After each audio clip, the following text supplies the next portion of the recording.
बिल्कुल राव साहब, बीजेपी और भाजपा का गठबंधन है, ऐसे में कितना सही होगा आपका बीजेपी में? मतलब कहीं ना कहीं आपको नहीं लगता कुछ क्लैशेस होंगे? क्योंकि लगातार आपकी तरफ से भी पहले ये कहा जाता रहा कि बी टीम है कांग्रेस की, या बहुत सारे सवाल भाजपा पर उठते रहे। अब इस गठबंधन के साथ आपको लगता है कि आसान रहेगा चलना? मैं समझता हूँ कि लोगों की मंशा है। अब हम अपने इस संगठन को किस तरह से प्रस्तुत कर पाते हैं, लोगों तक कैसे पहुँच पाते हैं, लोगों के दिल और दिमाग के अंदर कैसे पहुँच सकते हैं, उसके ऊपर निर्भर है। और मैं समझता हूँ कि संगठन अगर बरकरार रहता है, लोगों का विश्वास हमारे प्रति, मैं समझता हूँ कि और प्रतिदिन बढ़ता जाएगा, और शायद उम्मीद करते हैं इंशाअल्लाह। बिल्कुल। यहाँ राव साहब अगर बात करें, भाजपा की तरफ से लगातार आपके खिलाफ बहुत बयानबाजी की गई, आपने भी सुनी होगी। कहा गया कि अगर रामचंद्र जी फैसला करें क्या करना चाहते हैं, वो घुमा क्यों रहे हैं। तो अब ऐसे में कहते हैं कि बराबर वाली कुर्सी पर जब वो बैठे होंगे आपके साथ, तो ऐसे में आपको लगता है कि कुछ दिक्कतें, कुछ परेशानियां भी थोड़े दिनों में आने वाली है, उसको भी कहीं ना कहीं मजबूत करने की जरूरत पड़ेगी आपको? देखो, उन दिनों के अंदर चर्चा ये थी कि इंद्रजीत सिंह शायद इंडिपेंडेंटली इलेक्शन लड़ने की ठान ले, या ओम प्रकाश चौटाला के साथ संगठन बना ले, या भारतीय जनता पार्टी के अंदर शामिल हो जाए। तो तीनों चीज चर्चा के अंदर थी।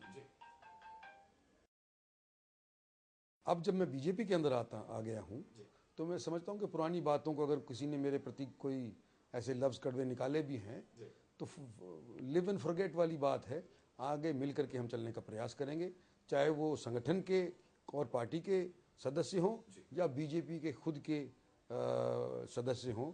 मैं नया उनके लिए ज़रूर होऊंगा, लेकिन मेरी तरफ से ये प्रयास रहेगा कि इन दोनों के वर्कर्स और नेताओं के साथ मैं कंधे से कंधा मिल करके आगे की राजनीति करूं। बिल्कुल। कांग्रेस में रहते हुए ही आप कांग्रेस के लिए एक कहें कि काफी सरदर्द बने हुए थे, जब आपने बातें करनी शुरू की, जो अपनी अपनी बातें की कि भेदभाव हुआ है, तमाम चीजें जो भी आपने आरोप लगाए। अब ऐसे में अब तो आप विपक्ष में हैं, तो काफी ज्यादा परेशानी आप कांग्रेस के लिए खड़ी करने वाले हैं? कांग्रेस को परेशान खड़ी करने की बात नहीं है।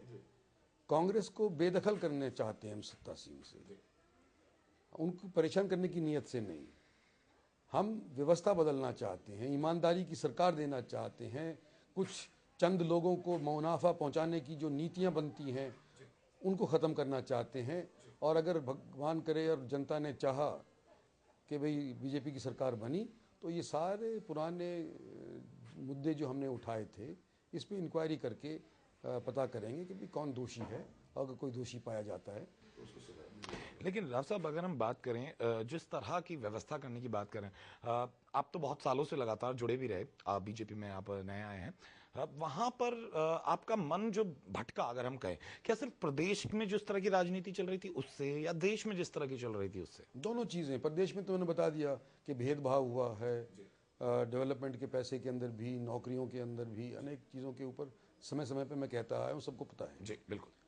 लेकिन मुझे, मेरा माथा तो जब ठनका जब 3 प्रांतों के फैसले को, पानी का, रावी ब्यास का मैं जिक्र कर रहा हूँ, सन 84 के अंदर राजस्थान के चीफ मिनिस्टर माथुर साहब, पंजाब के चीफ मिनिस्टर दरबारा सिंह, और हरियाणा के चीफ मिनिस्टर भजन लाल, रावी ब्यास के पानी को हरियाणा तक पहुंचाने के लिए एक एग्रीमेंट उन्होंने, समझौता किया था। बिल्कुल। जो इंदिरा जी ने प्रधानमंत्री होते हुए उसके ऊपर अपनी मोहर भी लगाई थी, उन्होंने भी दस्तखत किए थे। उस मसले को जब वो सिरे चढ़ने वाला था कोर्ट से भी, तो अमरिंदर सिंह जी हमारे कांग्रेस पार्टी के चीफ मिनिस्टर हुआ करते थे पंजाब में, उन्होंने असेंबली बनाई और एक तरफाई तौर के ऊपर रेजोल्यूशन करके उस 3 प्रांतीय समझौते को रद्द कर दिया, जो कि कानूनन मैं समझता हूँ गलत है। और कोई भी वकील तो क्या, रिक्शा चलाने वाला भी कह देता है कि भाई 3 आदमियों ने अगर फैसला किया है तो एक आदमी से रद्द नहीं कर सकता। बिल्कुल। खैर, रद्द कर दिया, और हमने अपनी पार्टी की हाईकमांड से चर्चाएं करी। हम सोचे थे कि भाई अमरिंदर सिंह को पाबंद करेंगे, जब पता था कि भाई ये करने जा रहा है।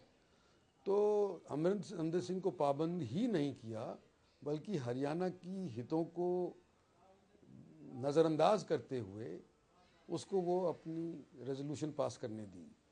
और उसके बाद फिर अपना पल्ला झाड़ने के लिए राष्ट्रपति के पास रेफरेंस कर दिया कि भाई आप इस सुप्रीम कोर्ट से पता करवा लो कि ये अकेले बंदे ने जो फैसला किया है, क्या ये वाजिब है ना कानूनन तौर पे या गलत है।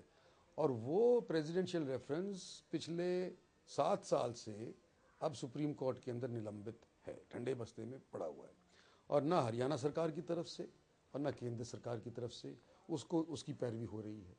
और आज तक मैंने इतिहास उठा करके देखें, जब से भारत आज़ाद हुआ है, कोई भी फैसला सुप्रीम कोर्ट के पास प्रेसिडेंशियल की तरफ से अगर रेफर किया जाता है तो 1 साल के अंदर ज़्यादा से ज़्यादा ख़त्म हो जाता है। यहाँ 6 साल से हम बैठे हुए हैं। तो आपको लगता है जानबूझ के लटकाया जा रहा है? मेरे को लगता है